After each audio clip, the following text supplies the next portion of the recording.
Oh, you okay? Well done. Congratulations. Polish up a little bit. Yeah. What do you put this? Kelly like that on saying- there. I went with- Come here, Ian. You do the honors. You put it there. No, you. Come. Champ.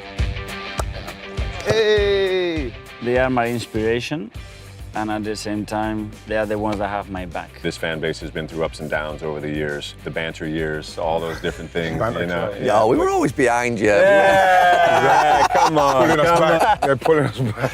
I always find a hope, optimism and faith in my situation. It's just something, I get slightly emotional just listening to you, just talking so calmly. Our saying at this club is victory through harmony. And, you know, for whatever reason, we finally have achieved that harmony all across the club.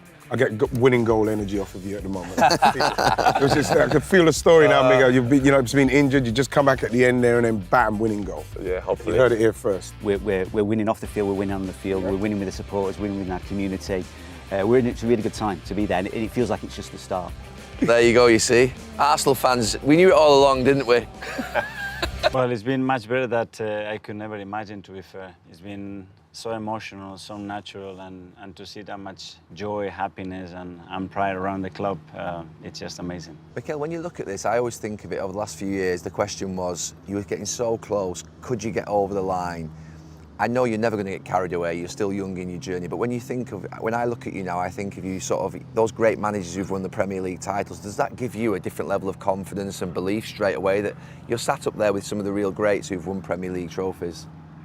The truth is a lot of joy and relief, Gary, because when you are able to take the club and make the right steps and take it really close, it's great, but it's not what we're looking for. And I know that at this club, that's not enough. So to actually do it, it is amazing. It gives a lot of value to a lot of people that has contributed to achieve that, and personally to be a part of delivering something that means so much after 22 years is just incredible. Do you know what I like about it most, Mikel, is that maybe 7 or 8, 9 years ago they said managers don't get time anymore. Yeah. There's this thing that managers don't get time. But Jurgen Klopp had time. Pep Guardiola's obviously had time at Manchester City. You've had time. So the 3 most successful clubs in the last 10, 12 years have given their managers time. How grateful are you to the owners, to the sort of sporting directors for the way in which they've believed in the whole thing all the way through? I think it's necessary, but you have to earn it. I mean, when you talk about Jurgen and Pep, they earn their time. I want to believe that I earn my time as well, because when I came here the first day, unfortunately, it wasn't the Liverpool setup, it wasn't the Manchester City setup, that they already won a lot, they already won the previous years. This was a completely different animal. And we knew that. And I'm very lucky because we have an ownership that has so much experience in sports, and they understood that the picture is ugly at the moment, is a lot that we're going to have to do, and everybody is on board with that. I'm very grateful for that. What's been the hardest part in all the time you've been here, Mikel? What's been the hardest part of the rebuild? I don't know, hardest. I think is the best part was changing the culture. Right. But to that, actually, Is that with the fans and everything? that's what the culture inside the organization. To actually understand what was happening inside the organization, how the people was feeling about working in the organization. Right. And I did a very profound exercise to try to understand that. Is actually to understand deeply how people feels about working in the organization. And I wasn't happy and I wasn't impressed at all about the way they describe it. So I put my hands on that, and I needed a lot of support to change that. But I think that was the foundation that after we used to build that. That's like a lot of extra work, what you surely weren't expecting to have to do. Yeah. I was expecting something, but not as deep as profound. And then you need time, because you want to. This wasn't about changing the identity of a team to play in a certain way or improve certain tactics. It was much deeper than that. But I loved the challenge as well. I mean, it was an incredible opportunity when things are not in the place that this club deserves, to help and to get certain direction and put them right is the most fulfilling part. And then the reconnection with the fans, and even the North London Forever, the song and everything, the noise that stopped with our owners and that. What about the reconnection with the fans and that song, how it came about? How important was that to you in respect to making sure the fans got back on board with everything? Because all the noise stopped. Well, the first step was to change the culture inside the organization, and we started to make some big steps towards that. But then COVID hit for 18 months, and we could not be close to our supporters. And I knew how important that was, because it was a clear disconnection between the club, the team, the identity of the club, and what they were thinking that the club or the team should be doing. And the moment we start to be closer to them, that's when things started to click. I believe that music is a great way to connect diversity and different ways of thinking, and to create moments. And we use that song as a part to do that. You see, with the song, so when you heard the song the first time, was that it? You said, that's it. Yeah. You've For 2 nailed it. years, I looked around the world. He said, because it couldn't be something that I could bring. It had to be something that everybody felt part of and contributed to. So that's why we did it. Just test it. I presented to the players. I presented to the staff. We brought him, Louis, here to the training ground to see how he was feeling, to tell the story about the song and what it means to him.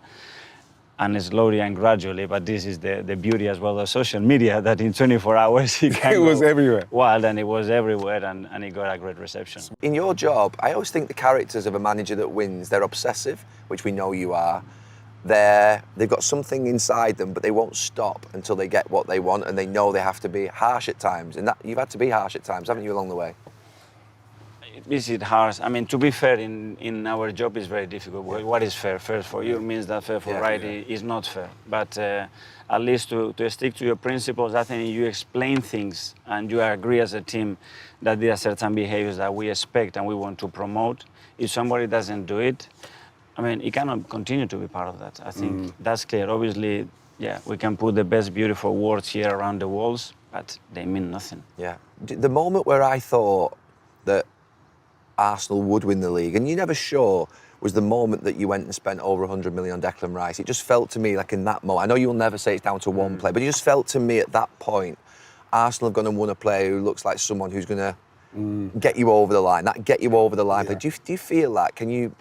Did you feel that was a moment, a big moment? It was a big moment. And I think we are constantly sending messages, whether we won or not, to the people in the organization, to the supporters, to our opponents. And that was a strong message. Yeah. I mean, we are here to go another level. And we went another level financially, with the ambition of the player that we recruited, with the profile of the player that we recruited. And I think a big club has to make that kind of a statement. And when you went to the owners with that, they were like, that's what you want? Bam, we give it to you, no problem.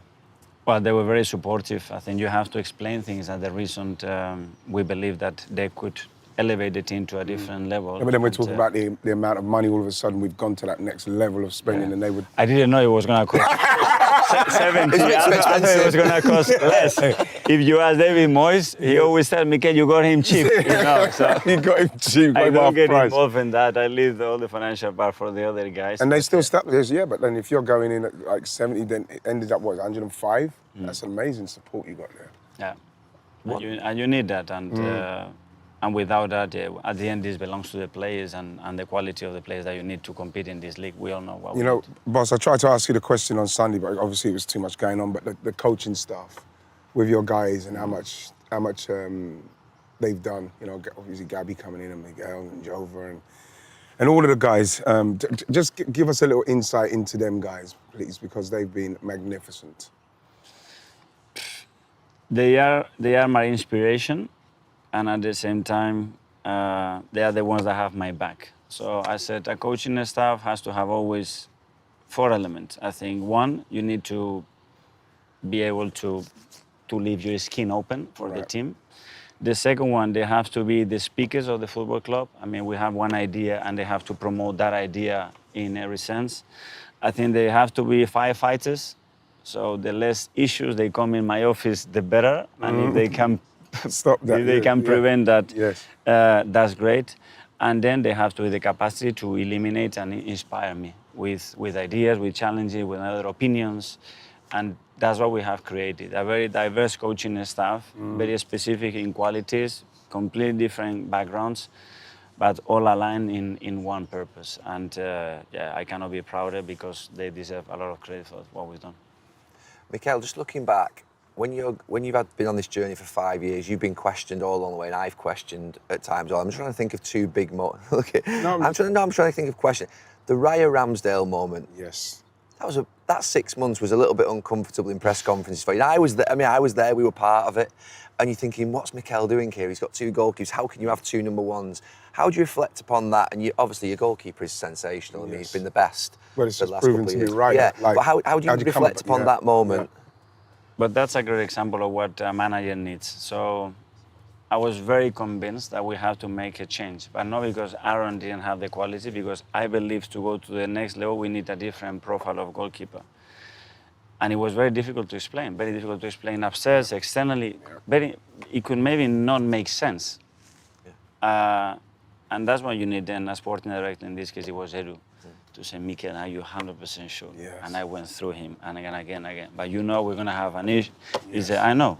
Mikel, you're going to expose yourself. I know. You really want to do this? Yes, please do Wow. it. And Edu really convinced as well the board, because they need to be convinced, because I understand. Yes. You know, Mikel says this, okay, let's do it. It doesn't work like this. And then it has to work. And then Iñaki played a pivotal role because he knew it from Brentford and many years. And what I was sure is, I don't know if it's going to work or not, but David is going to present himself and dedicate to the cause, and he's going to be an incredible ambassador for the club. That was. We were saying before, as an owner, you're getting put under pressure all the time to make decisions by the media, by the fans. But this has been a 6-year project. What, at the very beginning, when you met Mikel, was it that you saw that you thought, no, this is right, this is the person that we need to really back, and he'll get us back to the very top? Yeah, the club was going through an interesting phase when Mikel. Well, I guess first of all, I met Mikel when he was a player here, and so I had a sense kind of who the individual was. My father and I knew a lot about the person behind the player. We knew he had very high goals after his playing career was over, and he immediately jumped on that to go to City and join Pep's staff. So I knew there was a bit of a football maniac out there somewhere. And but in the summer of 2019, when after we went to Baku, Azerbaijan for the Europa League final, that was when it kind of settled in me. And I remember talking to my father, saying, you know, we had to probably, I don't want to say it, but maybe take a step back to eventually go forward. And so when we arrived that December, and it's kind of a transition period, we could really see that the club, you know, it was in a place where we needed to really reinvent the culture. And so when I sat with Mikel, you know, he had all of his football tactics, but the conversation that I really recall was one about culture.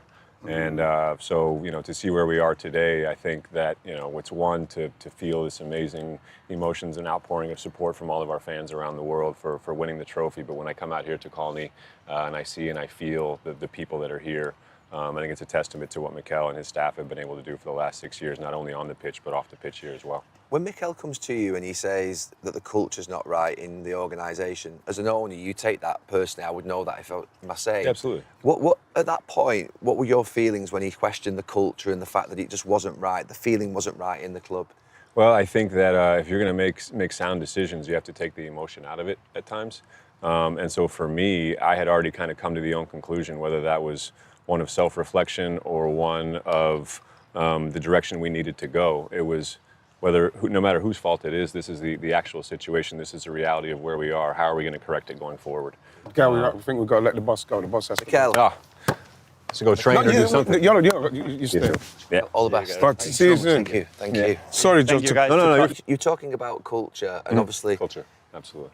you're someone who's won in most of your organisations. The Rams, the Avalanche, the Nuggets, the Women's Yeah. Champions League, now the Premier League. But the feeling was here, the suggestion towards your family was, as long as Arsenal get Champions League and they're bringing the money in, they're okay. What do you say to that? I mean, 'cause that's been levelled at you now for a number of years. Obviously, it's changed right now because you've won. Yeah, there's different phases of our involvement in the club, and I would say a lot of the conversation that you're referencing was it was a prolonged transition phase to 100% ownership of our family. And so, you know, I'm not going to dwell too much before that, but in 2018, that was when we really got a chance to get our hands in and start to get to work. And that corresponded with a massive amount of transition at the club, where you were moving on from an absolute legendary person and manager from Arsene, moving to a different phase of operation, even with a sporting director. We were trying to implement what we refer to as a North American model. What is that? And that's be more of a head coach, what we refer to in the United States as a general manager or sporting director. Whereas underneath the structure of Arsene, everything kind of funneled up to him in a different way. Yeah. And the business and the club had just gotten so massive over the years that you had to do a little bit of restructuring around those types of roles because the role had gotten to be way too big. And other clubs through different transition phases, whether it's a change of manager, ownership, or other things, they had kind of adopted different models along the way. And I think underneath Arsene, that made a lot of sense. But going forward, we had to really kind of think about the structure off the pitch. And so 2019, we had a disappointment in Baku.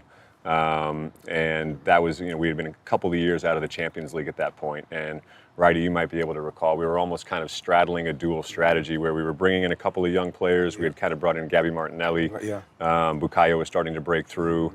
But we were also trying to straddle bringing in some experience at the time to try to make a push for that Champions League again. And after the loss in Baku, that was when I got back home to the United States and I told my dad that we really needed to potentially take a step back to come forward. And so we started to recruit a little younger that summer. I think that was the summer we signed William Saliba, loaned him back to his club in France. We brought in Nicolas Pepe, who was I think he was around the age of 24 at the time. And so we started to focus on a little bit of strategy like that. But once Mikel got on board and we started to really reinvent the culture, that was when we really got into the youth movement and that side of things.